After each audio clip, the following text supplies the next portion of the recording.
วันนี้เขาก็มาลักหมอแบตเห็นลักหมอแบตรถบาสออกมาชาร์จเขาก็หิวไปส่อง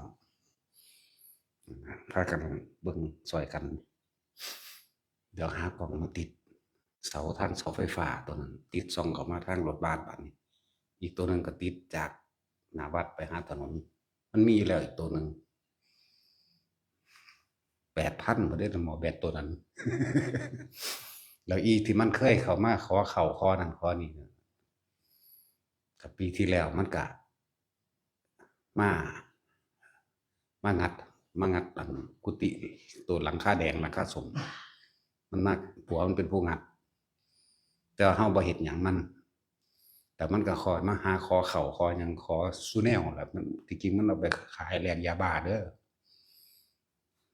ถ้าเฮาบ่ให้มันก็เอาลูกมันมานำเออตั้งแต่มันก็เอาไปขายยาบ้าแหละมันบ่แม่นคนตนคนทุกข์คนยากอิหยังหน้ามันก็บักใหญ่พุ่นบักหลายพุ่นผัวมันก็มีทั้งหน้ามันก็มีเองต่อไปบ่ให้มันเด้อต่อไปบ่ให้มันแล้วมันเอาไปขายเอาไปแลก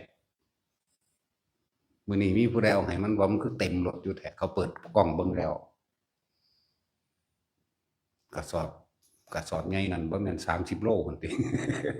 กระสอบใหญ่อีกแล้วก็มาถุงใหญ่อีกบ่แม่นห่อน้อยๆเด้ถุงบักใหญ่นี่นะต่อไปบ่ให้มันมาแล้วล่ะผู้ใดอยู่ดีก็บอกมันเอาว่าให้ออกไปเลยหมอแบตก็นั่นแหละยังแต่เบิ่งกล้องตัวอันพูนตัวทางนั้นบ้านปุกปิก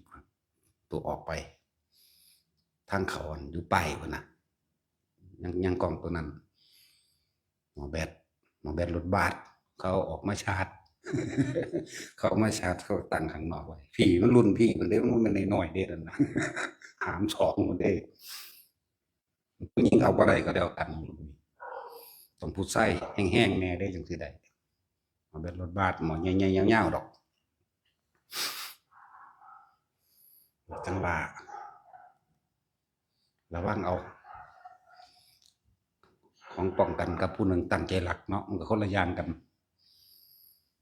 เที่ยวนั้นก็งัดกุฏิที่พญาคลเรามานอนเที่ยวนั้นมันก็หูอยู่ได้แต่ว่าหังบ่เฮ็ดหยังนั่นแหละมันเลยเกิดกลายเป็นเมตตาโจรเมตตาโจรเมตตาโง่ๆอันนี้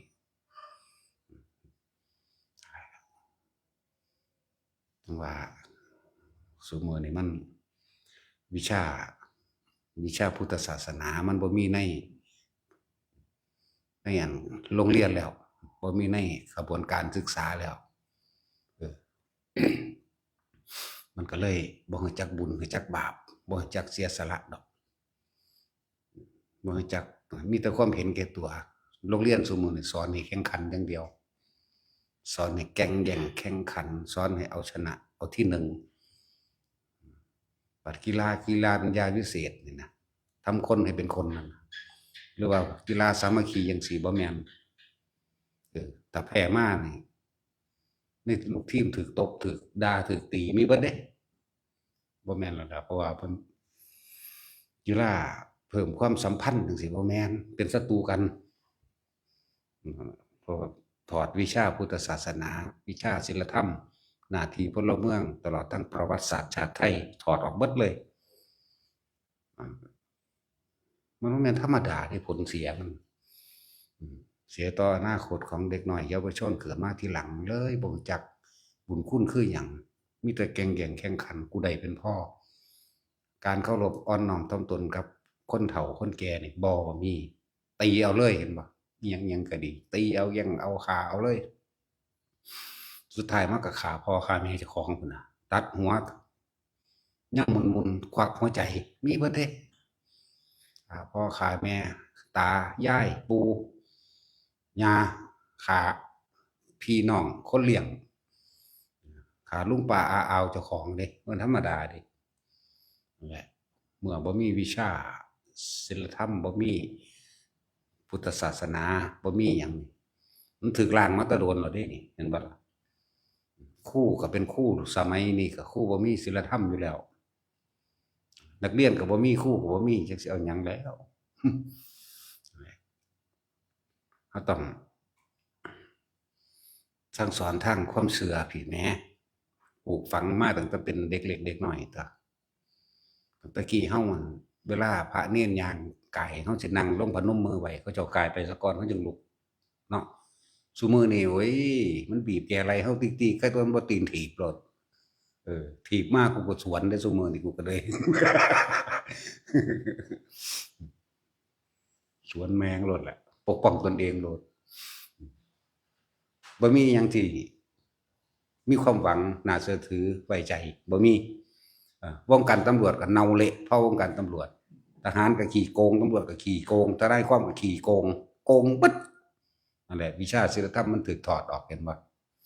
ถูกถอดพุทธศาสนาถูกถอดประวัติศาสตร์ชาติไทยถูกถอดคนเลยบ่รู้จักประเทศใดก็สร้างบ่เรียนประวัติศาสตร์ของตนประเทศนั้นบุคคลเป็นคนที่อกตัญญูไม่รู้จักบุญคุณบ่รู้จักมันสิสวนทางกันกับพุทธเจ้าเฮาสอนเด้พระเจ้าเฮาสอนเนี่ยปุเพจักตะบุญญาตาเพิ่งระลึกนึกถึงบุญคุณของบุคคลที่ทำคุณเอาไว้ในการก่อนเฮานี่ต่อยอดจากพวกเขาเจ้าเด้อย่าว่าเจ้าของฉลาดเนาะอันนี้ต่อยอดเด้คนโบราณนี่เอิ้นว่าบุญคุณก็ว่าเขาเจ้าเฮ็ดมาได้ส่ำนี้บัดนี้เฮาก็ต่อยอดเอาเองแตกแขนงออกไปอีกได้การพัฒนาเริ่มต้นจุดพัฒนามาจากเขาเจ้าแม่นบ่เขาเจ้าเฮ็ดแบบนี้บ้าเฮ็ดแบบนี้ดีกว่านาเฮานี่ต่อยอดแขนงแต่คนซุมื้อนี้บ่มีแต่ว่าค่ำครึล้าสมัยแท้จริงก็คือต่อยอดจากของเก่าเขาเจ้าเฮ็ดไว้แม่นบ่ล่ะจังซั่นล่ะแล้วประวัติศาสตร์ชาติต่างๆก็ถูกลบเลือนบ่ให้สอนเออเจ้าฟ้ามหากษัตริย์ความเป็นมาของเจ้าฟ้ามหากษัตริย์พ่อแม่ปู่ย่าตายายของเขาเจ้าเป็นผู้กู้แผ่นดินไว้แม่นบ่ล่ะเฮ็ดให้เจ้าของอยู่ดีสบายมีกำลังเกิดกล้าเน่ละคุณอยากทำลายเจ้าฟ้ามหากษัตริย์ผู้เคยพาสร้างประเทศสร้างแผ่นดินมาเนาะคนซุมื้อนี้รู้จักบ่พระเจ้าตากสินรู้จักบ่พระนเรศวรมีความเป็นมาแนวใดพระเจ้าตากมีความเป็นมาแนวใดแล้วพระเจ้าแผ่นดินซุมื้อนี่สิอยู่กันมานี่องค์7 8 9 10เฮานี่เอากันลูกหลานพระเจ้าตากพระนเรศวรไปพุ่นเด้ล่ะสร้างกันมาต่อยอดกันมาจากปูนบ่แม่นซื่อๆสิมาตั้งเอาเห็นบ่นักการเมืองไร้สมองไร้ศีลธรรมเด้อไร้สมองบ่มีศีลธรรมด้อยค่าพระมหากษัตริย์นะถ้าเกิดเมื่อวานนี่นึงก็เลยเนาะมันสิจักโคตรพ่อโคตรแม่หยังพ่อก็แม่นก็บ่ได้สอนคือว่าล่ะไปหาด้อยค่าเจ้าฟ้ามหากษัตริย์ผลงานเจ้าของบ่มีหยังมีแต่ปากเว้าเนาะเคยจกเงินซื้อน้ำให้คนกินจักขวดบ่เงินมันมีแต่เงินเฮาแหละเนาะเงินภาษีเฮาเบิดนั่นแหละไผก็ดีแล้วจึงบอกว่าวงการใดเฮาก็บ่อาจสามารถที่สิพึ่งพาอาศัยได้แล้วคำสอนพุทธเจ้าเป็นอมตะอมตังสัจจังเวอมตะวาจาความจริงเป็นสิ่งบ่ตายตนแลเป็นที่พึ่งของตนนี่นั่นแปลว่าพวกเฮานั่นน่ะพึ่งตนเองปกป้องตนเองรักษาตนเองเด้อันใดที่บ่แม่นเรื่องข้อขาดบาดตายเฮาก็บ่สนดอกแต่ถ้าเป็นเรื่องข้อขาดบาดตายเฮาก็ฟาดมันคือกันซั่นแหละเลิกบัดนี้การเมตตาแบบโง่ๆการให้กำลังแก้โจรแก้ขโมยโจรโดยสันดานนะว่ามันโจรจำเป็นบ่แม่นผู้ก่อการดีมันคนละอย่างกันโจรบางพวกก็มาจากการก่อการดีบ่แม่นก่อการร้ายเนาะพวกก่อการร้ายก็อย่างหนึ่งแต่โจรอีกอย่างหนึ่งคือก่อการดีปล้นคนรวยมาแจกคนจนแต่ว่าโจรซุมื้อนี้ปล้นคนจนไปแจกคนรวยเรียกว่าล่ะบ่เห็นบ่รับสวยรับนั่นรับนี่กันอยู่เรื่อยแต่แม่นเบิดนั่นแหละเว้าได้ล้านเปอร์เซ็นต์เลยที่บ่เคยทำผิดบ่มีจักคนเอาเถอะนาแม่นแมงเบิดนั่นแหละเนาะสาบานกันเดี๋ยวนี้ให้เฮาตายนี่ก็เอานี่เอาเบิดโลกนี่แหละ เอาเบิดเลย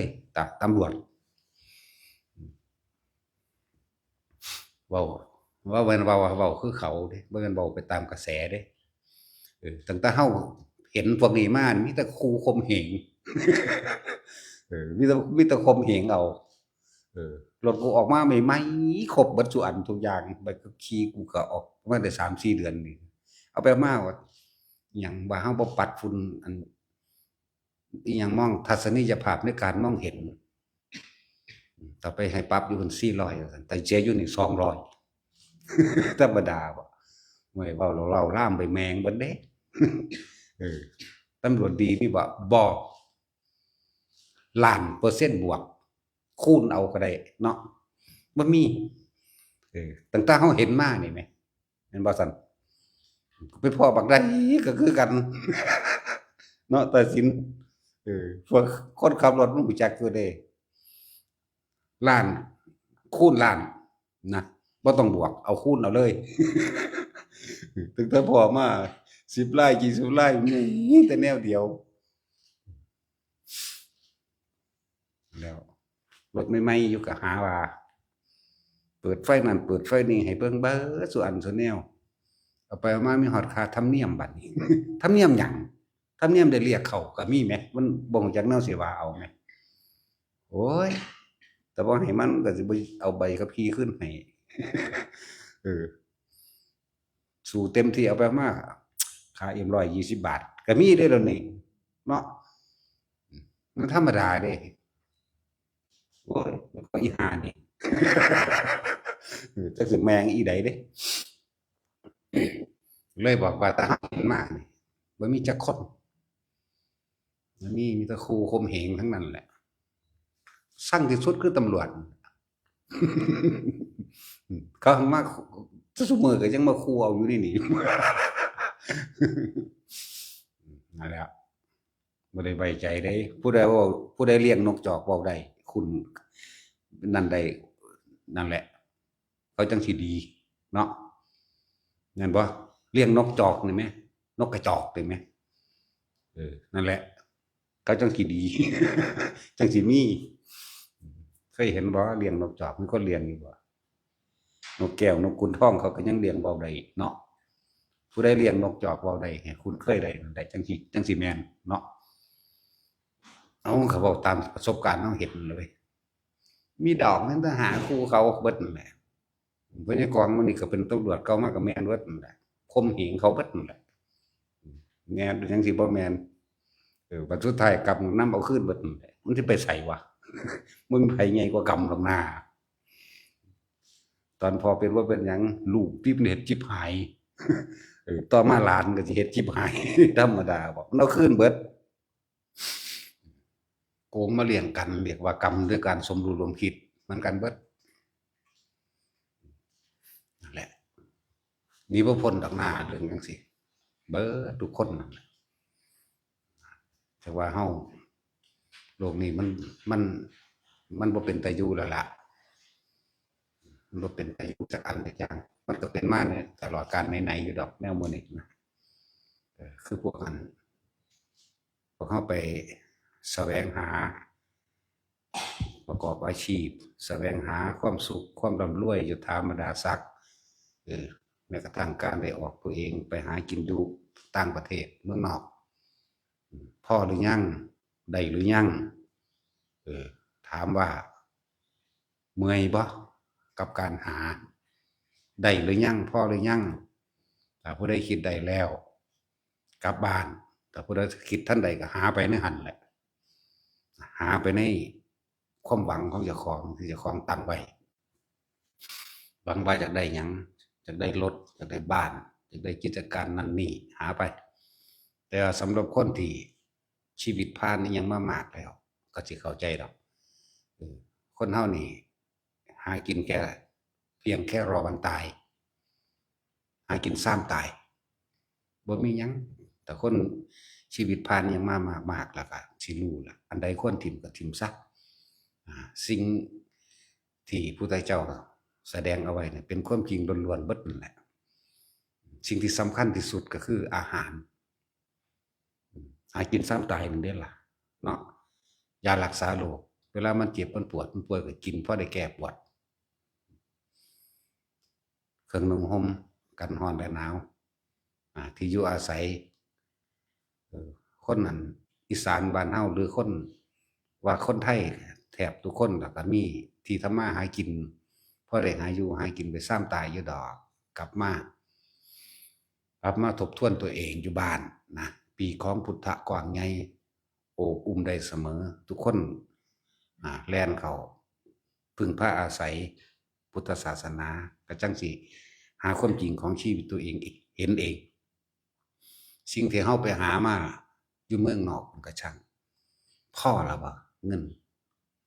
มีเป็นล้านก็พ่อแล้วบ่เป็นแสนเป็นล้านได้หรือยังความสุขพ่อเมื่อไหร่สิพ่อย่ำใดสิเห็นย่ำใดนั่นบ่สั่นบางคนก็ตายอยู่เมืองนอกตายโดยสงครามตายโดยน้ำตัวใดตายโดยอุบัติเหตุรถยนต์มั่งนั่นบ่ล่ะหลายแบบหลายอย่าง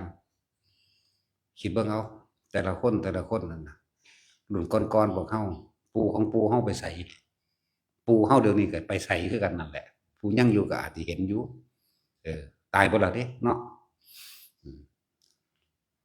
มีรวยเป็นล้านๆแสนล้านหรือล้านก็ว่าไปสุดท้ายก็กินแค่อิ่มนั่นแหละ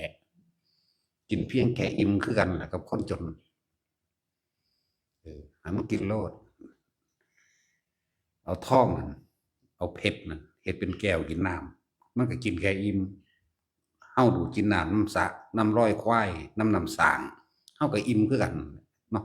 บ่ต่างกันตรงไหนดอกบาดป่วยก็ป่วยคือกันพัดพรากจากสิ่งที่รักคนที่เฮาหักตายเขาก็ให้คือกันบ่แม่นเขาบ่ให้เด้ล่ะเขารวยๆกันเลยเฮาจนเฮาก็ให้คือกันนั่นแหละกับบุคคลที่รักเว้ยตายคือกันนี่แหมเนาะว่ากลับบ้านกลับมาทบทวนตัวเองโอ้ยหาสอนหัวกินน้ำบ้านน้ำเมืองนี่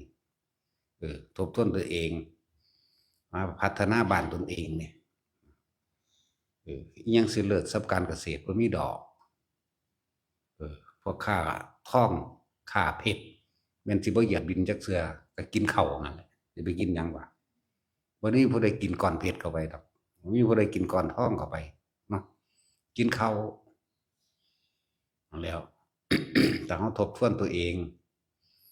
ทบทวนเบิ่งนั่นแหละจังว่ากลับบ้านมาพัฒนาบ้านตัวเองตัวแล้วเฮาสิกลับคืนมาบ้านที่แท้จริงคือลมหายใจเฮาเองเฮาก็สิเห็นในร่างกายเฮานี่แหละจักบ่ล่ะจุดหม้องอื่นๆมันบ่มีพุทธศาสนาที่แสดงความจริงให้ผู้ใดฟังง่ายๆได้เด้กลับมาประเทศไทยนี่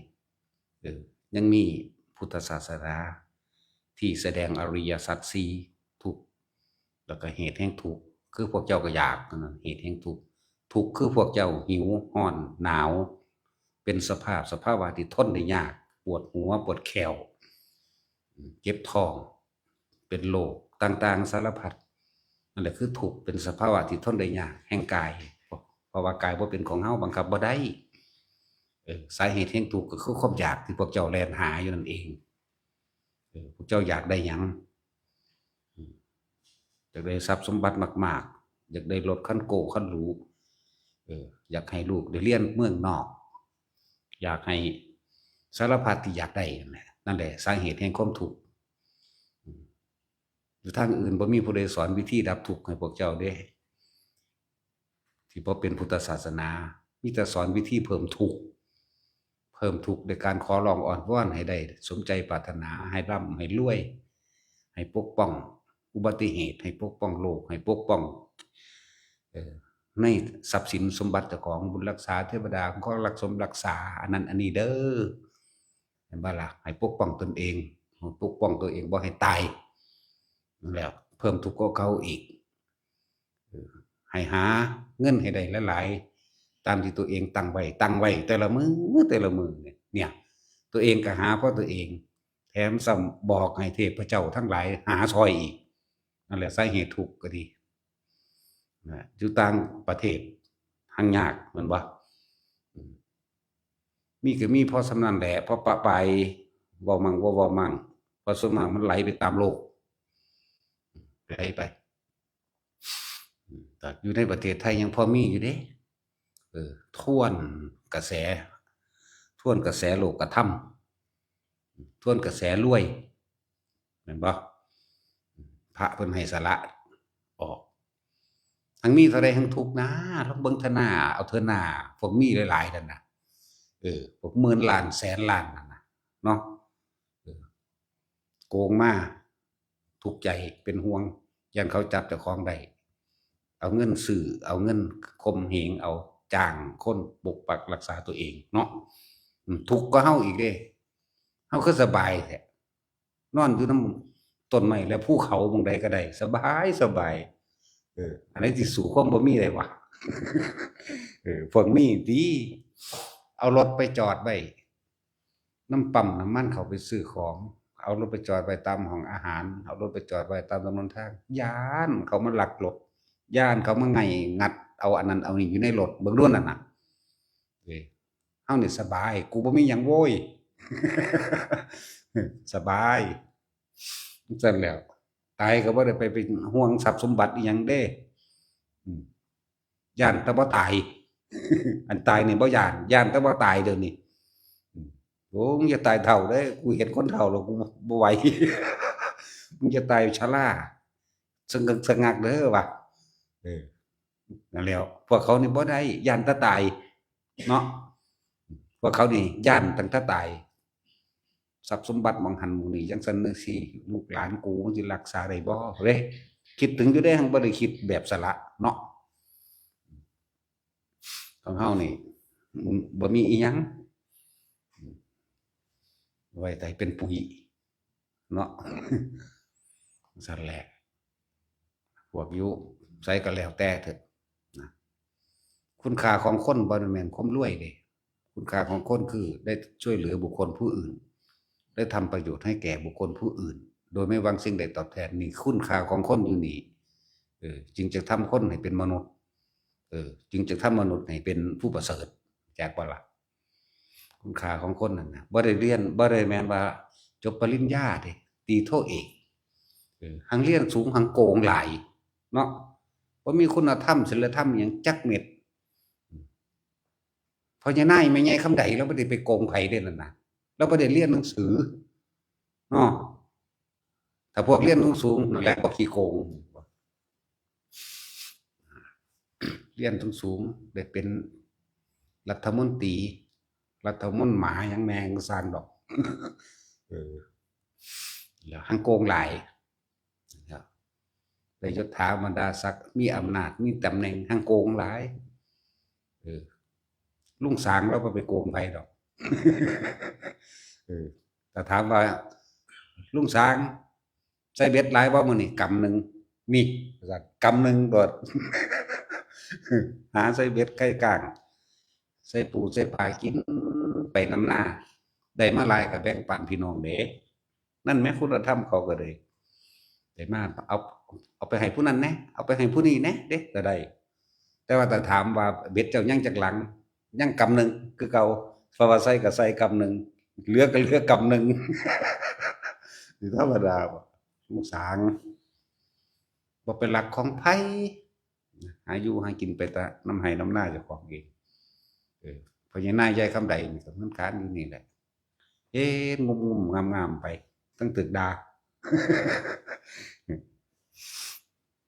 เขาบ่ได้เรียนสูงแต่ว่าเขาปลูกข้าวกินเองได้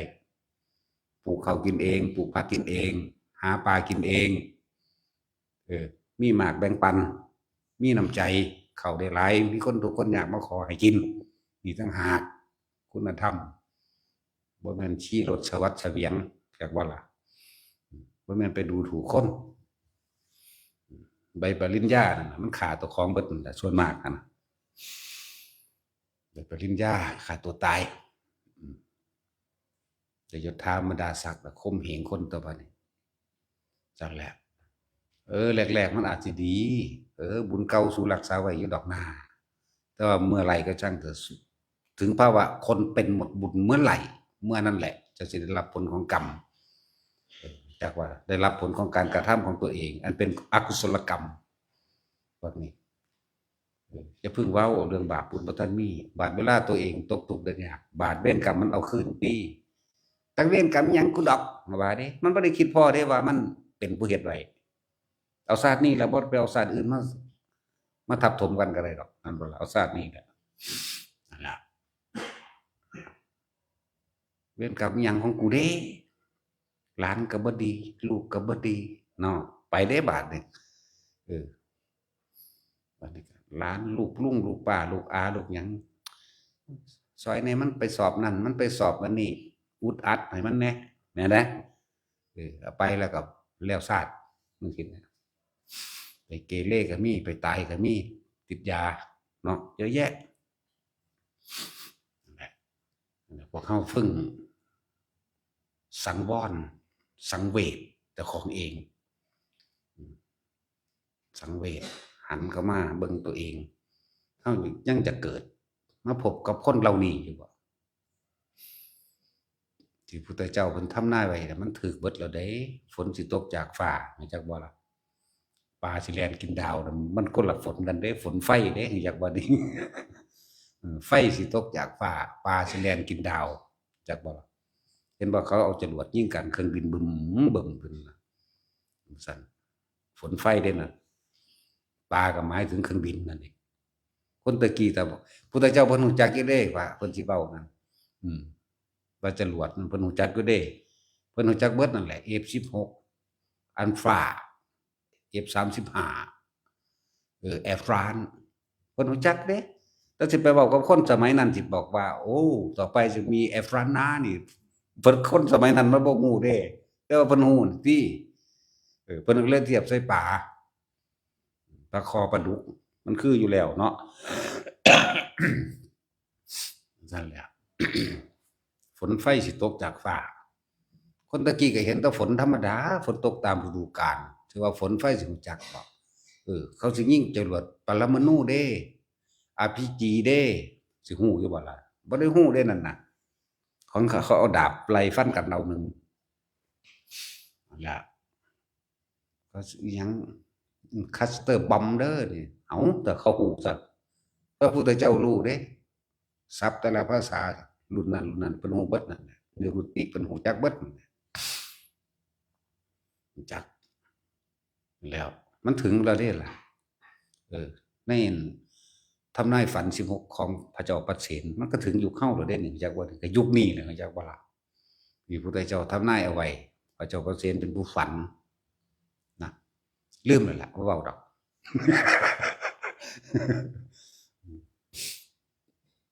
นะครับทั้งว่าพวกเฮานั้นให้เกิดความสลดสังเวชใจตัวเองซะสลดใจหดหู่ใจลูกเต้าล้อหลานคนซุมื้อนี้เป็นจังไดบ่ได้มีกตัญญูบ่รู้จักบุญคุณพ่อแม่เด้สิภาษาหยังกับผู้อื่นเนาะบ่รู้จักบุญคุณพ่อแม่บ่ได้ดังใจนี่ด่าโลดเด้โทษมันเบิดแนวว่ามันก็เจ้าเอาข้อยออกมาหยังโลดเด้มันเว้าไปพุ่นเด้นั่นแหละผู้ใดบ่มีลูกก็ดีแล้ว เออเป็นบุญของเธอโลด ผู้ใดบ่มีลูกบ่ธรรมดาเด้เป็นบุญแล้วโลดบ่ต้องห่วงดอกคุณงามความดีเฮาทำไว้มันจึงสิมีดอกผู้มาอุปถัมภ์ค้ำสู้บาดสิตายตอนบาดแข็งแรงมันก็ช่วยตัวเองได้อยู่ตอนบาดสิตายเขาหังมีดอกคนแล่นมาอุปถัมภ์ค้ำสู้ไว้นั่นแหละว่าให้สลดสังเวชใจตัวเองไปก็ดีภาษาหากินซ้ำตายหนึ่งเนาะบ่มีหยังฮอดอันอายุเท่านี้5ปี6ปีไปเข้าโรงเรียนอนุบาล1อนุบาล2เตรียมเสียทั้งเงินเนาะฮอด7ปีไปเข้าโรงเรียนประถมเตรียมไว้แล้วจบประถมแล้วไปเข้ามัธยมไปเตรียมปริญญาบางคนก็ตายในระหว่างทำกลางนั่นเป็นพิการสารพัดเนาะนั่นซะแล้วบัดจบไปแล้วได้เรียนอันนั้นนี่ไปแล้วดิ้นรนหางาน หางานหาเงินนะสั้นแล้วบัดนี้เอาไปเอามาสำหรับคนที่ได้ตำแหน่งดีๆเงินสูงๆดูถูกกันได้บัดนี้ดูถูกแม้กระทั่งมารดาบิดาญาติสายโลหิตแห่งตนธรรมดาเด้อแต่เว้าหยังขึ้นโว้ยโบราณโลดเด้ก็สู่ต่อยอดจากโบราณล่ะคนโบราณล่ะทรงสู่เรียนแม่นว่าซั่นก็คนเฮ็ดไร่เฮ็ดนานั่นแหละคนใส่เบ็ดกบมาปิ้งให้สู่กินนั่นแหละทรงสู่เรียนเนาะจังซั่นแหล้วต่อยอดจากพวกนี้น่ะนั่นแหละจังบอกว่าคนมันเนรคุณบ่จักหยังถนนหนทางเที่ยวถนนที่เฮาเดินทางไปนั่นไปนี่คือล้วนแต่โบราณเฮ็ดไว้ให้ตั่วเนาะนั่นแหละพวกเฮาบ่ต้องไปเงิดไผดอกคนอีสานบ้านเฮานี่ปลูกข้าวเฮ็ดนากินเองได้นาปลูกผักปลูกอันมักมี่มักม่วงกินเองได้นาปลูกบักฮุ่งกินเป็นนาอย่าไปเงิดอย่าไปง้อปานนั้นนะเนาะอืมพวกรวยๆมันก็กินข้าวคือเก่าตั่วขนาดพวกมันขี่ยานอวกาศไปดาวอังคารไปดาวพระจันทร์พลูโตหยังก็สร้างมันตั่วสุดท้ายมันก็กินข้าวนั่นล่ะมันบ่ได้กินอันขี้ดินอยู่ดวงดาวดอกนามันบ่กินขี้อันพื้นพระจันทร์ดอกมันบ่กินดอกอันขี้ดินอยู่ดาวอังคารก็เลยมันกินข้าวที่มันเอาเข้าไปมันก็ห่อเข้าไปคือกันแล้วก็เฮาไปเลี้ยงงัวเลี้ยงควายเนาะเห็นบ่แต่กี้ลูกเต้าหลานจะไปทำงานกรุงเทพพ่อแม่ห่อข้าวให้เด้เป็นห่อใส่ปลาแดกห่อใส่ปิ้งปลามั่งเด้จั่งซั้นแหล้วซุมื้อนี้บ่ค่อยห่อแต่มันเอารถใส่เอาเลยเป็นกระสอบๆไปเลยนั่นแหละก็ยังคงเหมือนเดิมอยู่ดอกตัวนี้พ่อแม่สิสีเข้าไว้ท่าลูกไปกรุงเทพเนาะเอาใส่รถไปนำได้บัดนี้นั่นแล้วไปหาอยู่หากินหาเงินหาทองอืมแต่ว่าคำว่าหาน่ะให้รู้จักพ้อแหน่ไผก็ดีให้มันมีหม้องสุดให้มันมีหม้องจบให้มันเห็นความจริงถามตัวเองหาไปถึงไหนได้หรือยังพอหรือยังนี่นั่นแหละถามตัวเองเราจะหาไปอีกเท่าไหร่นี่ไหมสุดท้ายก็หาไปเท่าตายนั่นแหละแต่ว่าถ้าคนที่มีธรรมะคนที่ได้ยินได้ฟังธรรมปุ๊บมันสิมีจุดยืนของมัน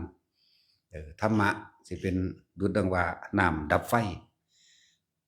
ไฟร้อนไฟร้นไฟล้นไฟราคะไฟโทสะเจ้าของนี่เด้ดับความร้อนรับความกังวลได้เมื่อได้ยินขอธรรมะมันก็สิมีเครื่องข่มใจเจ้าของเองนั่นแหละในสุดท้ายมันก็หาวิธีทางออกเกิดมาพบใดชาติใดเป็นหยังก็ช่างก็เกิดมาหากินซ้ำตายเบิดเนาะเป็นสัตว์มันก็หากินเพียงแค่ตายคือกันเป็นคนก็หากินเพียงแค่ตายคือกันสัตว์กับคนอันเดียวกันแหละถ้าสิพูดถึงพุทธเจ้าสิเพิ่นเว้าร่วมเด้สรรพสัตว์ทั้งหลายแยกว่าล่ะเดี๋ยวจังมาแยกเอาซื่อๆเด้นี่อันนี้ชื่อว่ามนุษย์อันนี้ชื่อว่างัวชื่อว่าควายชื่อว่าเป็ดชื่อว่าไก่เด้อันนั้นชื่อว่าเทวตาแน่ก็สัตว์อันเดียวกันนี่แหละนั่นแหล้วบ่ได้ต่างกันเลยเทวดาก็เกิดไปตายนั่นแหละคนก็เกิดมาหากินซ้ำตายนั่นแหละจนเทวดากินของเก่าที่เจ้าของเฮ็ดไว้แล้วก็ตายมาเกิดใหม่มาเฮ็ดใหม่อุ้ยเวียนไปเวียนมาอยู่พอส่ำนี้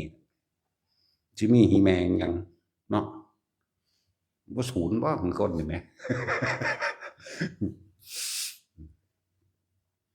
ไฟราคะความอยากได้อยากดีอยากมีอยากเป็นความยินดีและพอใจในรูปในรสในกลิ่นในเสียงตัวนี้แหละเฮ็ดให้เฮาเกิดตัวเฮาเองนี่เด้บ่แม่นผู้อื่นเฮ็ดเด้คำว่าเฮ็ดให้เฮาเกิดคือเฮานี่เด้ความยินดีความพอใจความปรารถนาสุขนี่เด้เอิ้นว่าไฟราคะตัวนี้พาสัตว์ทั้งหลายเวียนว่ายแต่เกิดแต่ว่าไฟนี่ในโลกนี่สิเผาเจ้าถิ่มคือเก่าไฟร้อนๆไฟถ่านตอนนี้อืม ไฟถ่านและถาดไฟอันนี้เผาถิ่มสุดท้ายบางคนก็บ่ได้เผาที่เขาฆ่าตายขุดหลุมรถแมคโครเคลียร์ลงเคลียร์ลงเอาดินถมกลบไปเลยเห็นบ่ล่ะ สิตายด้วยวิธีใดก็คือตายนั่นแหละนั่นแล้วอย่างงมง่ายอีหยังหลายไปก็ดี ให้หันขึ้นมาเบิ่งความคิดเจ้าของว่าตอนนี้เฮาอยากได้หยังเฮาอยากเป็นหยังแล้วก็สิ่งที่เฮาหาอยู่นั่นเฮาคิดว่าเฮาอยากได้หยังอยากเป็นหยังเฮาได้หรือยังเฮาพอหรือยังแล้วเฮาสิพอเมื่อไหร่นี่มันว่าซั่นผู้ใดเข้าสู่ปีกของพุทธะได้ผู้นั้นก็บินหนีก็ล่ะรู้จักบ่ล่ะบินหนีออกจากสังสารวัฏอันนี้ศึกษาเอาพุทธะคือหยังคือรู้ตามความเป็นจริงเป็นผู้รู้เห็นความจริงสัตว์ทั้งหลายเวียนว่ายแต่เกิดเพราะว่าความคิดอยากได้นั่นอยากเป็นนี่เลยก็เกิดการกระทำทั้งกายและวาจานั่นพอความโลภได้บัดนี้ ก็เลยมีการลักปล้นจี้ฆ่าข่มขืนเบิดทุกอันทุกอย่างโกหกปิ่นป้อนหลอกลวงให้ผู้อื่นเสียชีวิตและทรัพย์สินได้มาดีใจก็กินเหล้าเมาเฮ็ดให้เจ้าของเสียสติบ้าใบไปเลยบ่ได้อกหักผิดหวังเครียดกินเหล้าไปอยู่อันนี้ล่ะมีหยังเนาะ นะพวกเราศึกษาตัวเองความจริงของชีวิตของตนเองให้มันรู้ความจริงของเจ้าของเองร่างกายอันนี้เป็นของเฮาอยู่บ่แต่เป็นแต่ว่าผู้ใดว่ามันเป็นคนตอนนี้นับบางแขวเจ้าของดูนี่ตาศีลก็ถอนไปแล้ว12เล่มแล้วมั้ง จาก32ถอนไป12เหลือเท่าใด แขวเจ้าของมันยังอยู่แต่ว่ามันเป็นมันคือบ่อยู่ตลอดผมมันก็ล่วงล้นไปเท่าใดแล้วของเฮามันบ่มีแล้วเด้รวยแล้วรู้จักบ่เนี่ยอยู่ล้านเดียวนี่แหละ จังซั่นแล้วหนังเจ้าเหี่ยวหรือยังนี่ความจริงเจ้าของเองบางคนก็พิการนั่นแหละแขนขากุดกุ่นเข้าไปนิ้วมือครบบ่แม่นบ่ซั่นจังซั่นแล้วถ้ามันเป็นนั่นแหละเฒ่าแก่ชราไปเรื่อยละบัดนี้เห็นบ่ซั่นนั่นมันบ่เป็นของเจ้าของนี่ให้มันรู้ไหมรู้ตัวเองนี่ไหมรู้ร่างกายนี่บ่เป็นของเฮาเป็นแค่เครื่องอาศัยของจิตวิญญาณของความรู้สึกเป็นเครื่องคืออยู่ของจิตร่างนี้สุดท้ายแล้วมันจะเฮาสิฮักรักหวงแหนสักเพียงใดก็ช่างเขาก็ย่อมเป็นไปตามการเวลาของเขาเองมันเป็นของมันเองพวกเขาเนี่ยเกิดมาแล้วเนี่ยมีจุดหมายปลายทางเดียวกันคือตายแต่ว่าสิ่งที่บ่ตายคือจิตจึงเป็นที่ศูนย์รวมสรรพสิ่งวัตถุอย่างร่วมไปแล้วสัญญาไปแล้วจดจำไปแล้วเวทนาสังขารวิญญาณคือสัญญาอันนี้จดจำไปในอันนี้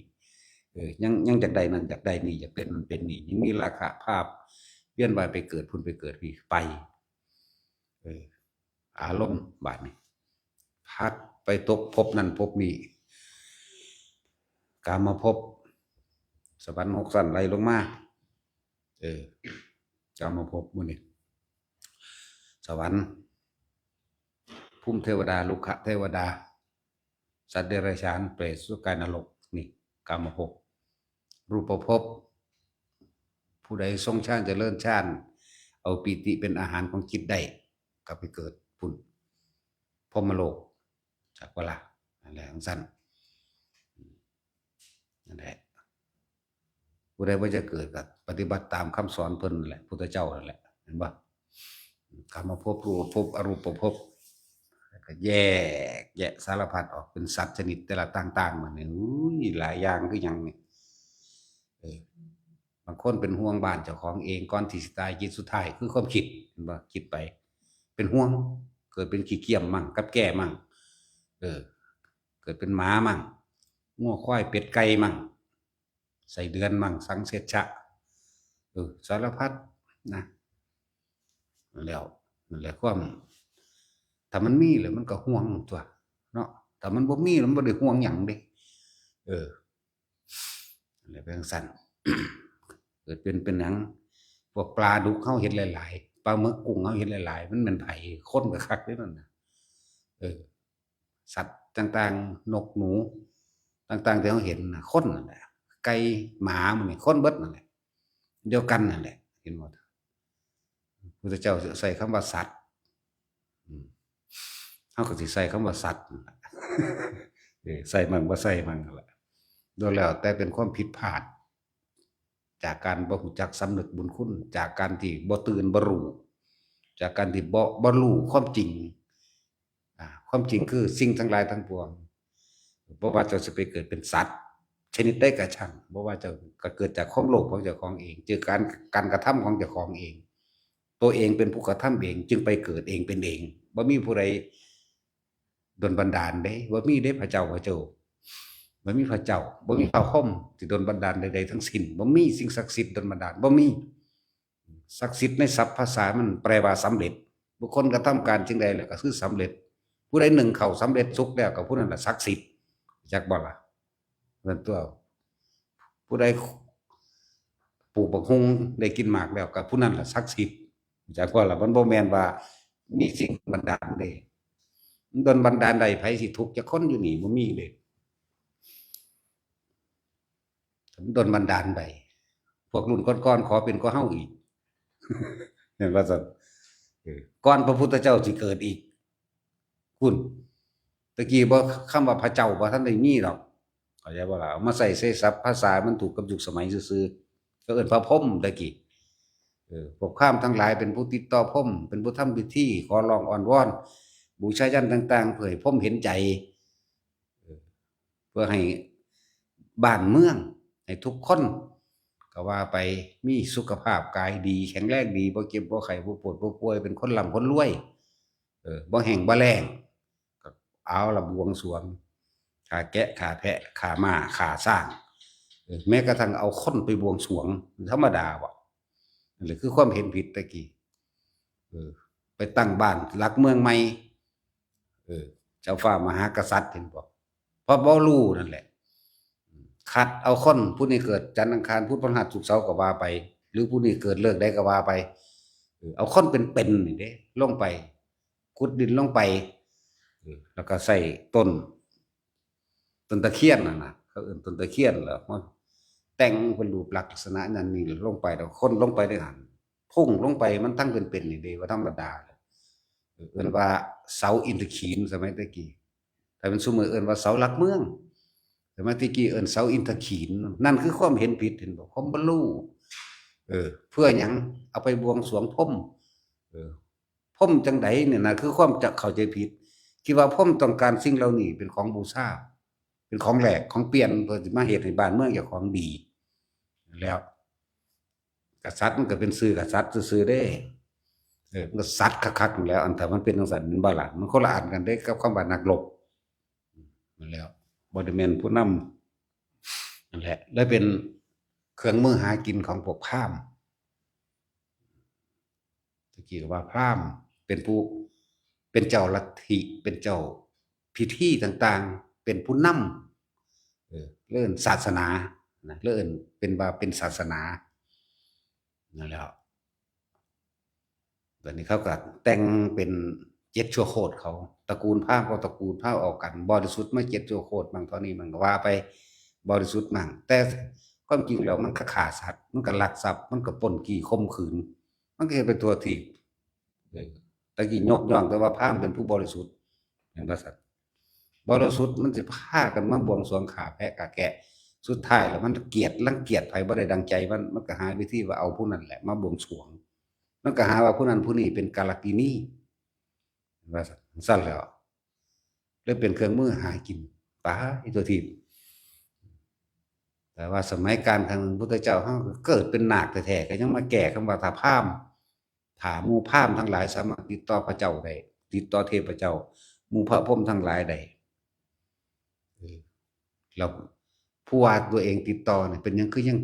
ทุกข์ยากเป็นหยังคือยังป่วยอยู่เป็นหยังคือมีคนตายในตระกูลอยู่คือบ่ให้พรหมทั้งหลายเหล่านั้นดลบันดาลแม่นบ่ซั่นแต่ว่าดลบันดาลใดนี่คือบ่ให้พรหมทั้งหลายเหล่านั้นดลบันดาลอย่าป่วย อย่าแก่อย่าเจ็บและอย่าตายเพิ่นก็แก้เด้ก็ธรรมดาเด้เอามาแก้การทำพิธีต่างๆจังซี่เป็นหยังคือต้องฆ่าผู้อื่นเพื่อให้ตัวเองมีความสุขสบายมันเป็นไปได้บ่นะนั่นแล้วพวกงัวพวกควายมันก็ให้มันก็ฮ้องมันก็รักชีวิตของมันเองบัดนี้เพิ่นจับเอาคนผู้นั้นมานั่นน่ะเอาผู้พราหมณ์มาแหละผู้พราหมณ์ทำพิธีนั่นเงื้อยกดาบขึ้นว่าสิฟันคอเจ้าของก็ให้ย้านตายคือกันแหมนี่เอาแต่ซั่นให้เจ้าติดต่อหมู่พรหมทั้งหลายเหล่านั้นมาดลบันดาลให้ตัวเองบ่ตายเบิ่งดูนี่ให้มีดให้ดาบฟันคอบ่เข้าเบิ่งดูซั่นมันก็ยอมรับว่าไม่ได้กันมันก็ออกความจริงคือเก่าไหมมันบ่ได้ซั่นแหละจังว่าพุทธะนี่แปลว่าหยังแปลว่าเป็นผู้รู้ผู้ตื่นรู้ตามความจริงตื่นจากความหลับไหลเมื่อเฮารู้เฮาตื่นแล้วความหวาดหวั่นกันข้ามความกลัวก็บ่มีแล้วเอิ้นว่าเป็นผู้รู้ผู้ตื่นผู้เบิกบานได้รู้ความจริงว่าเกิดแล้วต้องแก่ต้องเจ็บต้องตายนะการกระทำของสิ่งทั้งหลายถ้าเฮารู้ว่าทำเลวไปนรกทำดีไปสวรรค์แล้วก็เฮารู้จักธรรมะพุทธเจ้าแล้วกูบ่ไปสวรรค์กูบ่ไปนรกแล้วกูหาวิธีบ่เกิดเท่านี้นึงได้บัดนี้แม่นบ่ล่ะนั่นแหละหนทางของผู้รู้เอิ้นศาสนาพุทธหนทางพุทธธรรมบัดตามความเป็นจริงศาสนาพุทธธรรมเข้าสู่ความจริงเฮาเห็นตามความจริงได้แล้วว่านี่ทุกข์อันเกิดจากความไปยึดในร่างกายทุกข์เพราะหิวเพราะว่าร้อนเพราะหนาวเพราะป่วยแล้วก็เพราะว่าตายสาเหตุทุกข์เพราะความอยากนั่นเองแต่กูยังมีความอยากอยู่กูก็เที่ยวกันว่าแต่เกิดแน่หนทางดับทุกข์เพิ่นสอนไว้แล้วมรรคมีองค์แปดทุกข์ดับไปใช้วิธีใดก็ว่าไปอานาปานสติเอาหม่องมันง่ายนะเฮาแม่นบ่ล่ะเฮาก็เฮ็ดไปของเฮานี่แหละเว้ยแหละเฮารู้จักทางมาแล้วเฮาก็สิไปสนไผเนาะ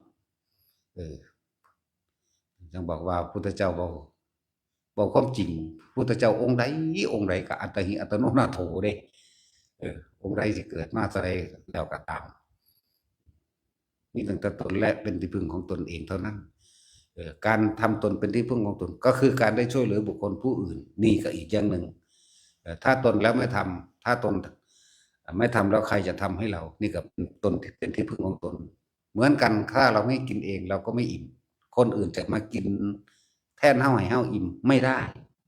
เห็นบ่ล่ะซั่นแล้ว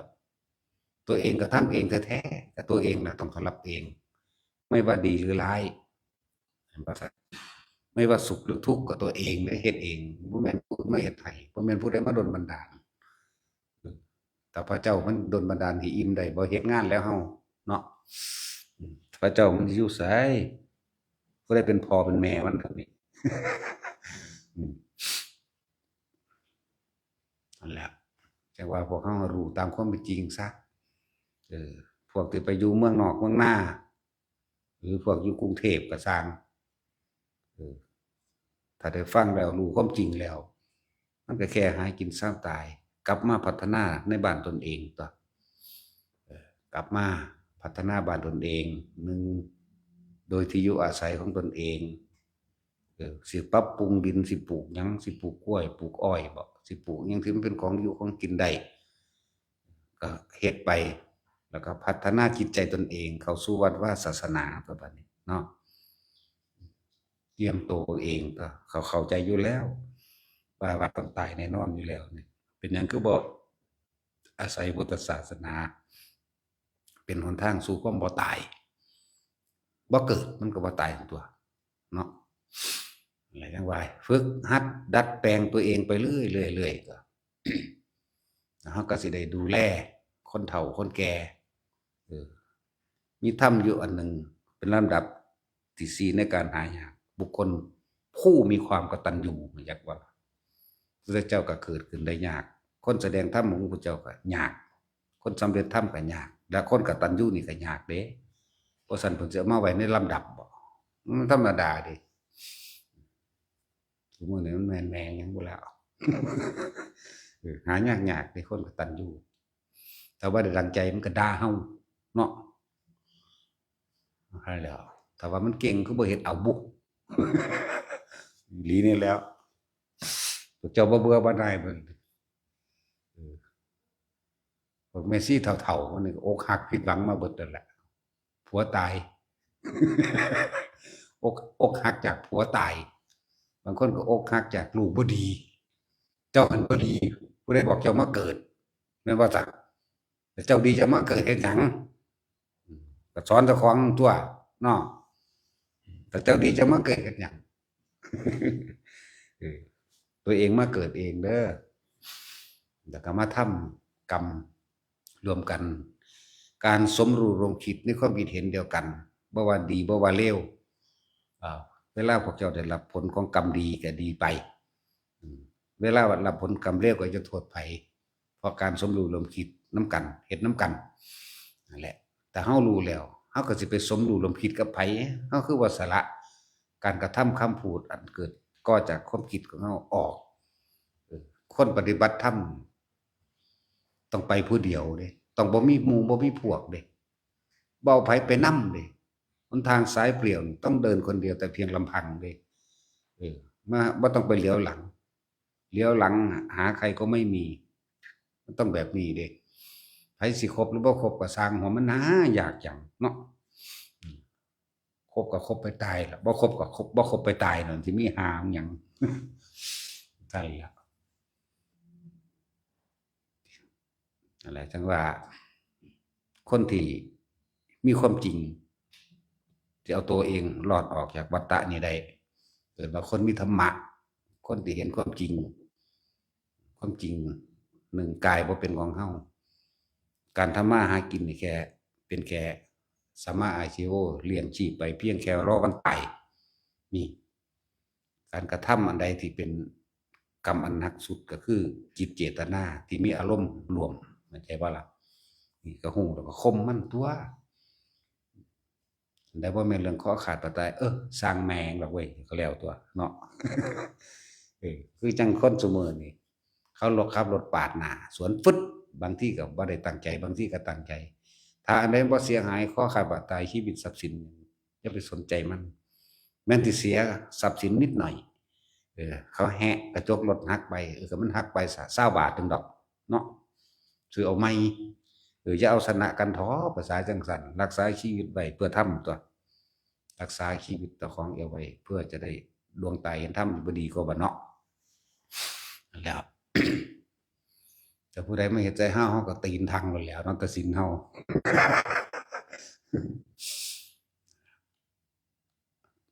การปกป้องตนเองมันก็มีโดยเหตุผลมันมีโดยเหตุควรหรือบ่ควรต่างหากแม่นบ่ล่ะจั่งใด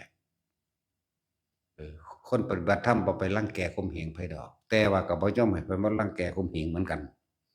จักบ่ล่ะแต่ว่าที่เฮาทำน่ะคือว่าเพียงแค่ป้องกันตนเองการถกเถียงของคนธรรมะแค่ว่าให้มันเกิดความอภัยหรือว่าสมัครสมานสามัคคีเพื่อประสานสมานมิตรลงได้เด้แต่ว่าเราก็เบิ่งโดยเหตุต่างๆนั่นแหละ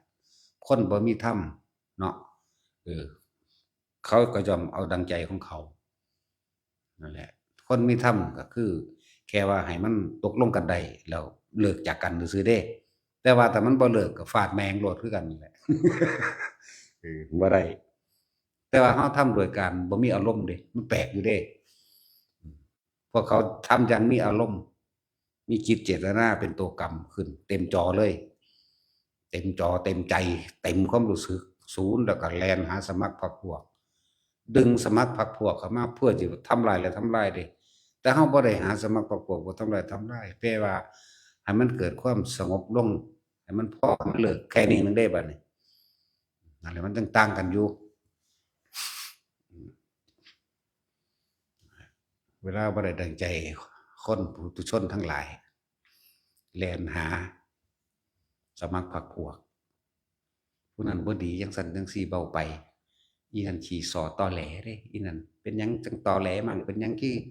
เป็นคนขี้ตัวโกงนั่นมีมั่งนี่เห็นบ่ มันสิไปหาสมัครพรรคพวกสิไปดึงผู้นั้นมาเป็นพวกดึงผู้นี้มาเป็นพวกแล้วก็เจ้าของสิเอาความรู้สึกเจ้าของเองเป็นใหญ่เอาความเห็นเจ้าของเป็นใหญ่ว่าคนผู้นี้บ่ดีแล้วให้ผู้อื่นตัดสินว่าบ่ดีเออแต่งเรื่องมาใส่ก็มีเด้บัดนี้เหตุการณ์จังซั่นจังซี่มันสิแต่งมาใส่เด้แต่งเพื่อให้เขาเชื่อเจ้าของเพื่อให้คนอื่นรังเกียจบุคคลที่กูรังเกียจด้วยนั่นแหละเอิ้นว่าสมรู้ร่วมคิดอันนั้นแหละเอิ้นว่ากรรมรวมกันจักบ่เอาเถอะหน้ามึงว่างบ่ได้มึงก็เที่ยวไปเกิดนำกันนั่นแหละพวกนี้เนาะเกิดเป็นขี้เข็บแม่งอดแม่งป่องเป็นงูบักพริกพวกนี้เกิดไปเป็นแนวมื้อนั้นแหละพวกอิจฉาริษยามันสิเป็นจังซั่นแต่พวกบ้างบ่เป็นสัตว์พิษพวกนี้นั่นแหละที่จริงมันก็บ่อยากไปเป็นนั่นดอกสัตว์พิษดอกบัดนี้คนไปเห็นขี้เข็บตะขาบแม่งอดนี่แหละขี้เข็บแม่งอดแม่งป่องอิหยังต่างๆก็เลยเอิ้นว่าสัตว์หลายเลยเข้าใจว่ามันสิมาทำลายเฮาตลอดเพราะจิตใจมันเป็นคนแบบนั้นตลอดนะเขาก็ฆ่าเลยแหละจักว่าล่ะบางแท้มันก็ไปหากินแต่มันนั่นแหละแต่ว่ามันมาด้วยความอิจฉาริษยาในใจของมันไม่ฝังไว้ในใจของมันแบบนั้นมันก็เลยเกิดไปเป็นแนวนั้นผู้ใดเห็นก็ว่าสัตว์หลายผู้ใดเห็นขี้เข็บก็อยากฆ่าเด้อย่ามันกัดเนาะนั่นแหละอสรพิษก็คือจิตของบุคคลที่อิจฉาริษยาบุคคลที่ว่างบ่เป็นบุคคลที่นำมาความเฉพาะความเห็นแก่ตัวของเจ้าของเองบุคคลที่เข้าใจว่าตัวเองดีกว่าเด่นกว่าจักว่านั้นพวกยึดดีติดดีแล้วก็เฮ็ดให้ผู้อื่นเลวพวกนี้นั่นแหละว่าเหมือนกันล่ะกับพวกนั้นคุ้มหมู่ว่าจังซั่นจังซี่ถ้าตัวเองปฏิบัติดีแล้วอย่าไปว่าให้ผู้อื่นเข้าใจบ่ล่ะถ้าว่าดีแล้วจังได๋มันสิไปว่าให้ผู้อื่นได้เนาะเพิ่นจึงมองคนบ่เป็นคนดอกเป็นธรรมดาเป็นธรรมชาติเพิ่นบ่ตำหนิไผได้ความจริงมันแต่ที่เพิ่นคือจังเฮาตำหนิหมู่ภิกษุสงฆ์ที่บวชเข้ามาแล้วบ่ฝึกหัดปฏิบัติตนเองบ่ศึกษาไผวินัยบ่เข้าใจธรรมชาติบ่เข้าใจธรรมะที่พระพุทธเจ้าสอนเฮ็ดไปต่างๆนานานั่นแหละคือความเห็นแก่ตัวเห็นบ่ล่ะอันนี้คือตำหนินี่ฐานะอันสมควรคือฐานะเดียวกันรู้จักบ่ล่ะรู้จักฐานะและอาฐานะอยู่เด้เห็นบ่ซั่นจังซั่นตัวเฮาก็ตำหนิตัวเพราะว่าเฮาอยู่ในเพศเดียวกันตำหนิกันได้ตำหนิบ่แม่นตำหนิเพื่อเอาดีใส่ตัวเอาชั่วให้คนอื่นเด้อยากให้เป็นหนึ่งเดียวกันพุทธเจ้าสอนบ่มีนิกายเด้ตะกี้พุทธเจ้าเข้าใจบ่ล่ะพุทธเจ้าผู้เดียวเอาธรรมะตัวเดียวมาสอนพุทธะกับผู้เดียวธรรมะตัวเดียวบ่มีมหายานเถรวาทบ่มีบ่มีนิกายจักบ่ทำมีธรรมยุทธ์ดอกบ่มีมหานิกายธรรมะเดียวกันนี่มันความเห็นแตกต่างกันก็เลยต้องตำหนิเพราะธรรมเดียวกันวินัยเดียวกันเป็นจังมีความเห็นแก่ตัวต่างกันนะซั่นแหละเห็นแก่ตัวคนพาคนไปเอาเลขเป็นว่าซั่นใบเลขใบเบอร์หวยนั่นนี่งามๆไปเพื่อสิเรียกศรัทธามาคนมันทั้งโง่อยู่แล้วมันก็แล่นเข้าหาความโง่ยิ่งกว่าเก่าดูดังว่าแมงเม่าเป็นเข้ากองไฟเนาะมีแต่ความร้อนความใหม่ความอยากได้เห็นบ่ซั่นตัวบัดนี้ผู้เพิ่นปฏิบัติเพิ่นบ่ได้อยากได้เด้เพิ่นมีแต่สละออกพระพุทธเจ้าเพิ่นสละออกเพิ่นรวยเขาก็หมู่อยู่แล้วในสมัยนั้นน่ะคุ้มทองทั้ง4นี่แหมบ่ธรรมดาเป็นโยชน์แหม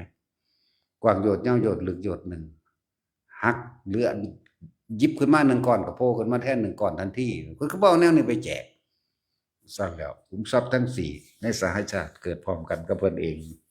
ขนาดสิ่งที่เพิ่นสะสมไว้สิ่งที่เพิ่นเฮ็ดไว้เบิดนั่นล่ะทองเพิ่นก็เลย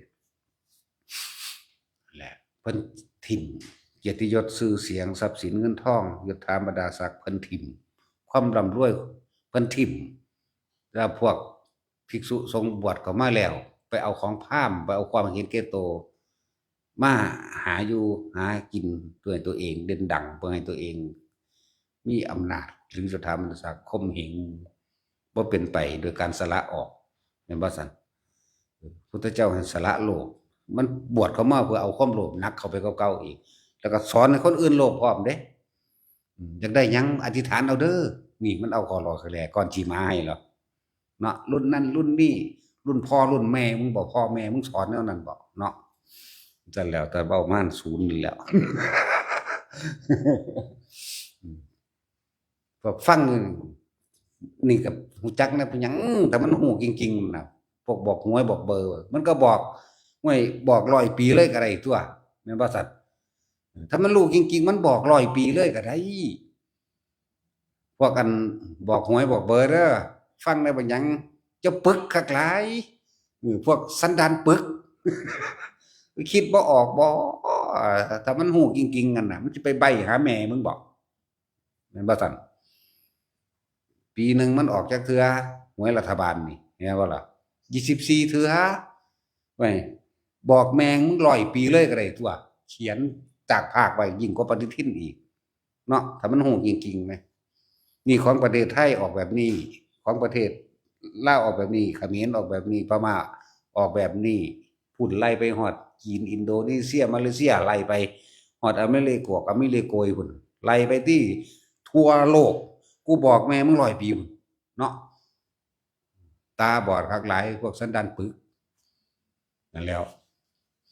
บวชเขามาแล้วแทนที่สิพาเขาสละความเห็นแก่ตัวแม่นบ่ดึงความเห็นแก่ตัวอีกแต่หาก่อนสิมาขอรอกันแล้วให้เขาไปอีกเอานี่นี่เมตตาเด้อเมตตาแม่งบ่สิให้คนมานิยมดอกคมเอาทรัพย์สมบัติผู้อื่นแม่นบ่ซั่นเมตตาโคตรพ่อโคตรแม่มึงบ่ลูกเขาอีห่านี่ ไปหาคมเหงเอาของผู้อื่นไหมเมตตาอยู่บ่จังสันมันบ่ล่ะถ้าเว้าเรื่องคาถาปราบผีว่าเด้ไล่ผีปราบผีก็ว่าปราบโคตรพ่อแม่มึงบอกพุทธเจ้าบ่เคยปราบบ่เคยไล่มีแต่เมตตามีแต่เอาบุญให้แม่นบ่ซั่นบ่มีจักอันใดในคำสอนได้ฆ่าผีจังสิบ่มีเด้จับถ่วงน้ำใส่หม้อใส่ไหไว้บ่มีไร้สาระปึ๊ดเอาโลดอีหยังก็ดีแล้วมีแต่บอกหมู่พระสงฆ์องค์เจ้าไปทางใดก็สร้างจิตของคนฉลาดทั้งหลายไปณสถานที่ใดให้ผูกมิตรกับสถานที่แห่งนั้นแน่ให้มีความเมตตาช่วยเหลือพึ่งพาซึ่งกันและกันให้อุทิศส่วนบุญส่วนกุศลทั้งหลายให้แก่ภูมิเทวดามั่งลูกขเทวดามั่งตลอดทั้งได้สิ่งใดเอามาอันพ่อช่วยเหลือบุคคลผู้อื่นนั้นได้ก็ให้ไปให้สัตว์ไปให้คนไปเป็นว่าสี่ตั้งหากเลยบ่ได้ไล่เด้สั่นแล้วอันนี้สิเรียกผีมาใส่ว่าซานโอ้ยผีมึงน่ะยังสั่นแล้วเบี้ยแก้จังซี่นี่แก้แม่มึงบอกคือบ่แก้เจ้าของนั่นเนาะเอามาแก้หยังไสยศาสตร์มนต์ดำมนต์แดงก็มีจริงเขาสิใส่อาวุธสงครามมาหยังเขาก็เอิ้นคนไปหำเอานั่นผู้นั้นก็ใส่ขาดออกเปื่อยออกนั่นตัวเนาะนี่แหมพวกบ่มีสมองฟังได้ไปหยังสิไปย้านอีหยังกับไสยศาสตร์มนต์ดำนั่นถ้ามันมีเขาก็บ่เฮ็ดอาวุธมาฆ่ากันตัวเขาก็เอาโพดแล้วมีโรงเรียนสอนไปแล้วบัดนี้เนาะสอนก็สู้กันตัวบัดนี้พูดแล้วประเทศจีนเห็นว่าเจ้ายุทธภพตัดสินดีดขิมปริงข้อขาดเบิดเอาโลดเบิ่งดิเห็นบ่หยังหนังจีนเนี่ยน่ะเจ้ายุทธภพจังล่ะสารัตเจ้าจักรวาลได้ใหญ่เด้พวกนั้นซั่นแล้วผู้หนึ่งอยากเป็นเจ้ายุทธภพผู้หนึ่งอยากเป็นเจ้าจักรวาลอวกาศซั่นแล้วดีแต่ยังตัวที่ประเด็นเนาะแล้วเลยล่ามยาวมาเลยเห็นแต่เว้าเรื่องพวกนี้เพิ่นให้สละความโลภเพิ่นให้สละความเห็นแก่ตัวภิกษุนักบวชทั้งหลายเหล่านั้นหากินอย่างสัตว์อย่างหมาเพิ่นเลยเล่นราชาวิชามอบโกหกหลอกลวงบุคคลผู้อื่นให้หลงงมง่ายไปเพื่อตัวเองจะได้ลาภสักการะเข้าใจบ่นี่ถ้าพวกใดวันวามันบอกเลขถือมันหูทิพตาทิพจริงมันแม่นจริงๆมันก็บอกตลอด100 ปีพุ่นตัวแล้วก็บอกของทั่วโลกเลยนี่160-70ประเทศนี่กูสิบอกประเทศละ100 ปีไว้แม่นว่าซั่นแต่พวกหมอดูมันดูเป็นมันถามหาแม่งบ่อันเกิดวันหยังแม่นว่าซั่นเกิดวันที่เท่าใดเกิดวันหยังเดือนหยังปีหยังมันคือบ่เว้าไปโลดแม่นบ่ล่ะ อืมโง่ห้องโง่เฮงมื้อนี่ไปทักไปทวงเขาแล้วก็เขาก็ไปหารับจ้างกินคือเก่าหั่นแหละสิมีแมงหยังนั่นแหละพุทธเจ้าเพิ่นมาเพื่อเปิดเผยความจริงออกแบบนี้เด้ให้ทุกคนเห็นความจริงเด้ว่าซั่นเอิ้นรู้ตามความเป็นจริงบ่พุทธธรรมนี่พุทธเจ้าเนี่ยเอาความรู้ทั้งหลายเหล่านี้มาเปิดเผยแล้วเอิ้นว่าพุทธธรรมเอาสิ่งเหล่านี้มาสอนให้เฮาพิจารณาให้มันเห็นตามความเป็นจริงได้มันพึ่งพาตัวเองได้ตัวบัดนี้บ่แม่นไปพึ่งพาผู้อื่นพึ่งพาแบบนั้นเจ้าของก็เลยโง่จังซั่นแหล้วโง่เกิดหยังขึ้นแล่นให้แต่ผู้อื่นช่วยแหมเห็นบ่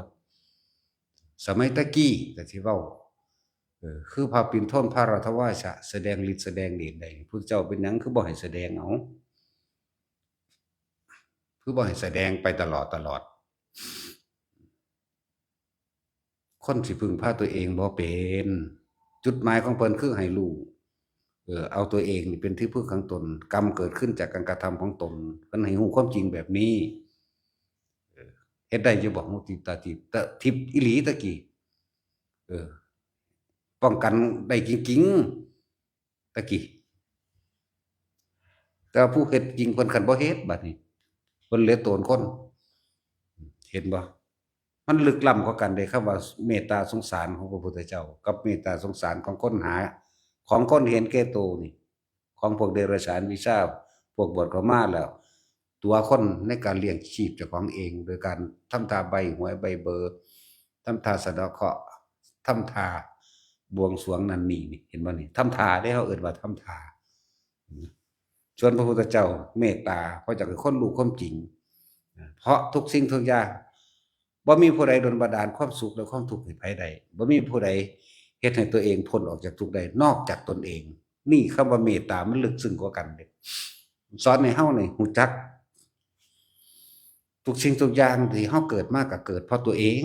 ตกนรกก็ตัวเองทำเองขึ้นสวรรค์ก็ตัวเองทำเองพ้นจากนรกและสวรรค์พ้นจากบุญพ้นจากบาปหรือเป็นอรหันต์บริสุทธิ์ก็ตัวเองทำตัวเองได้จึงบริสุทธิ์ได้นี่เบิ่งมันคนละเมตตากันอันนี้มันเมตตาจอมปลอมเมตตาหลอกลวงเด่นเออหลายๆคนก็เลยหลงงมงายโอ้ยเพิ่นเมตตาคักนะเป่าหัวให้โอ้ยกูอยากให้มึงเป่าจนปากแจ่มโพกออกเป่าเลยผูกแขนผูกหน่อยผูกแมงข้อหอยดึงขึ้นคือเนาะผูกแขนกันเลยว่าผูกแมงแขนผูกข้อมันดึงขึ้นโลดมันจังบ่อยู่ไปโดนมันจังบ่ทุกข์โดนเนาะมันสิสร้างบาปสร้างกรรมหลายกว่าเก่า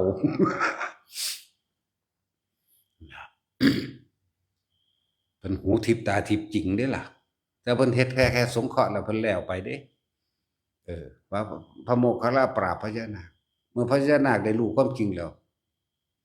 ปลดปล่อยมานะทิฏฐิออกฝึกหัดรู้ซึ่งว่าตัวเองเป็นเดรัจฉานเป็นผู้อาภัพเป็นบุคคลอาภัพบ่อาจสามารถที่สิบรรลุธรรมได้ก็เลยต้องอ่อนต้องยอมต้องดัดตนเองมาเพื่อรักษาศีล5เพื่อจะได้เกิดเป็นมนุษย์เกิดเป็นมนุษย์แล้วเพื่อจะได้ศึกษาตัวเองเพื่อสิเข้าสู่การปฏิบัติธรรมเห็นความจริงได้นี่ไหมบ่แม่นเพิ่นปราบเอาชนะแบบ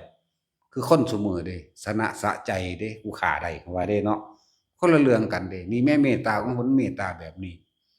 เมตตาของพระพุทธเจ้าเมตตาให้พวกเฮานี่บ่มีผู้ใดเอาสุขเอาทุกข์ให้เฮาได้บ่มีผู้ใดเอาความสมหวังหรือผิดหวังให้เฮาได้แม่นว่าซั่นนั่นแหละเพิ่นได้เมตตาให้เฮารู้ตามความจริงว่าเฮาต้องรู้เองเห็นเองปฏิบัติเอาเองสุขตัวเองก็ทำเองทุกข์ตัวเองก็ทำเองแต่ถึงความบริสุทธิ์ได้ก็พ้นไปได้ด้วยตนเองนี่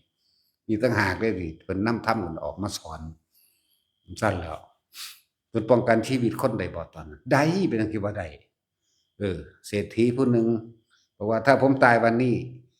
ผมไม่ได้ทำบุญท่านต้องรับผิดชอบเราไม่ให้ตายนั่นเพิ่นป้องกันได้อีหลีบัดแต่ส่วนศรัทธาท่านจะต้องรักษาด้วยตัวของท่านเองนั่นความเชื่อความเห็นเข้าใจบ่ล่ะคนละเรื่องกันเด้หุ้นเพิ่นให้พระพุทธเจ้าไปสงเคราะห์คนยากคนทุกข์คนยากสงเคราะห์แล้วเพิ่นก็บรรลุไปตายซ้ำแต่ว่าบรรลุเหลือแต่ผู้นี้เพิ่นบ่ให้ตายจังซั่นแหล้วแหน่มื้อใหม่มาก็ไปแม่นั่นพระพุทธเจ้าแล้ว ไปเฮ็ดบัดนี้ข่อยรักษาชีวิตเจ้าได้แล้วรักษาสมบัติเจ้าได้แล้วเพิ่นก็รักษาให้ได้แต่ว่าเพิ่นแค่สงเคราะห์ มันบ่แม่นให้เฮ็ดมาแบบนี้ซุมื้อนี้บ่แม่นหลอกลวงรุ่นเหนือดวงแม่มึงบอกมึงก็ตายคือเก่าตั่วเนาะมันสิเหนือหม้องใดแล้วอุ๊ยรุ่นใดเป็นรุ่นใดสารพัดแม่นบ่เขาก็หาเงินเข้ากระเป๋าเขานั่นแหละเพิ่นพากันโง่หลาย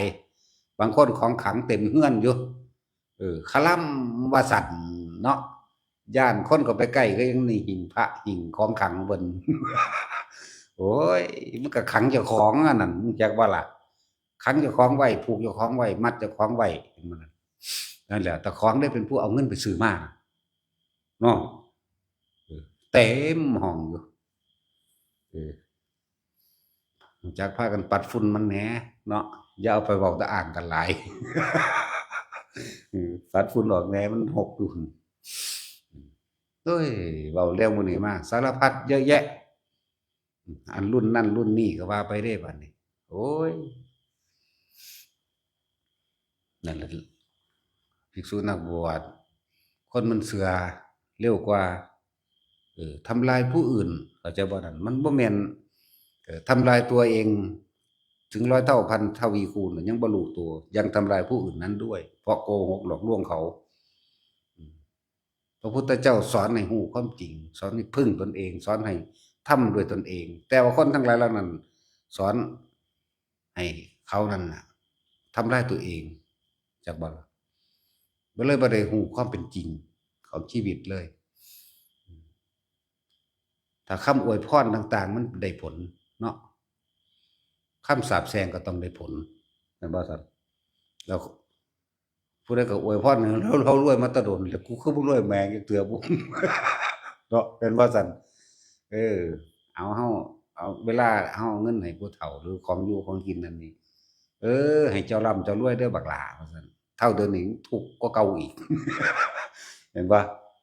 จังซั่นตั่วนั่นแหล้วบ่ต้องไปย้านไผดอกถ้าเฮาเข้าถึงความจริงแล้วบ่ได้เป็นไปตามคำสาปแช่งของไผเฮาทำความดีของเฮาซักอย่างแม่นบ่บัดผู้คนทำเลวมึงสิอวยพรปานใดก็สร้างเออ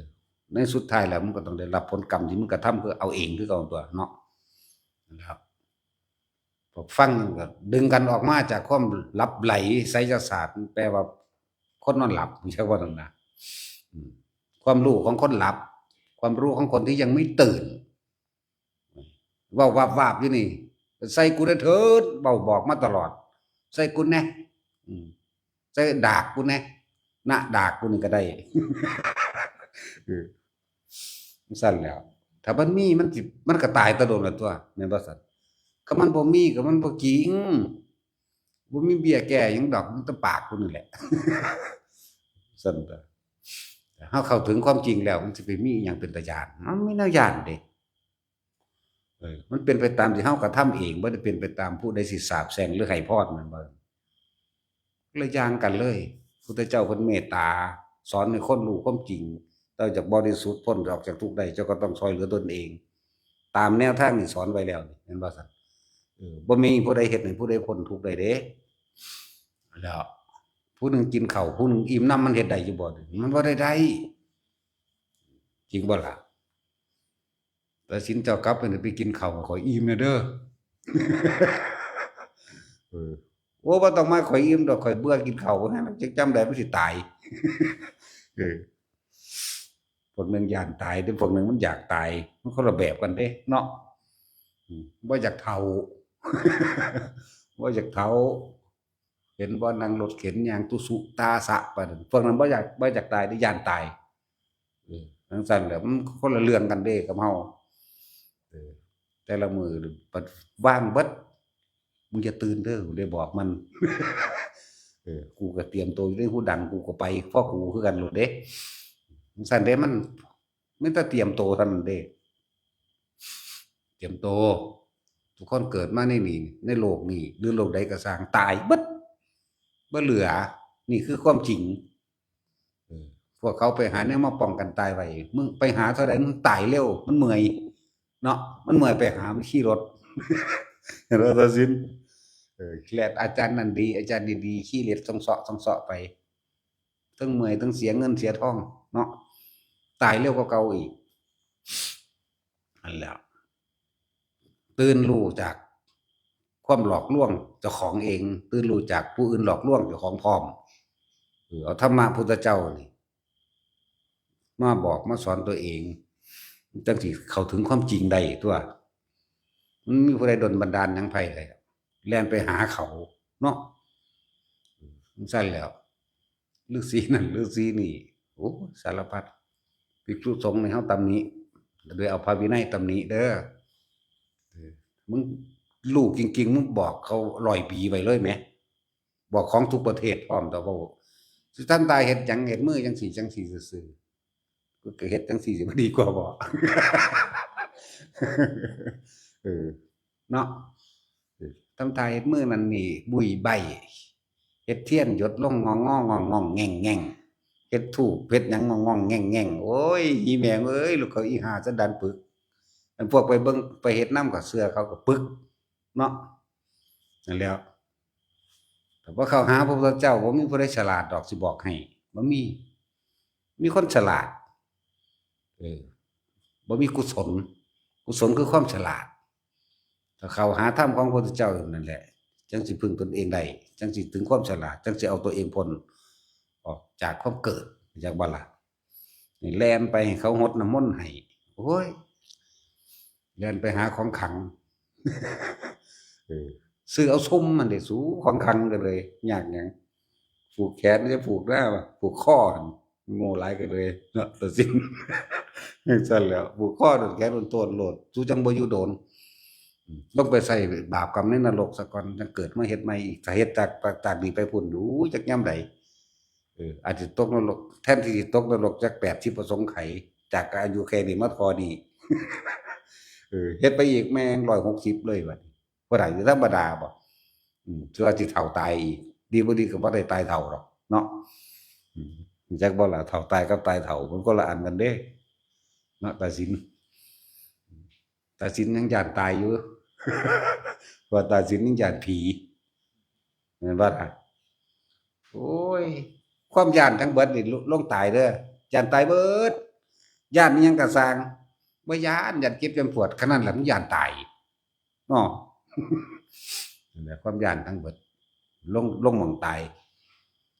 อย่าลืมความตายหนีไปไสก็บ่รอดหาแนวป้องกันก็บ่มีเข้าใจบ่ล่ะเป็นหยังคือบ่เบิ่งเข้ามาเบิ่งความอยากเจ้าของถ้าเบิดอยากแล้วมันบ่ย้านเด้รู้จักบ่นั่นแหละเอ้าสมาทาน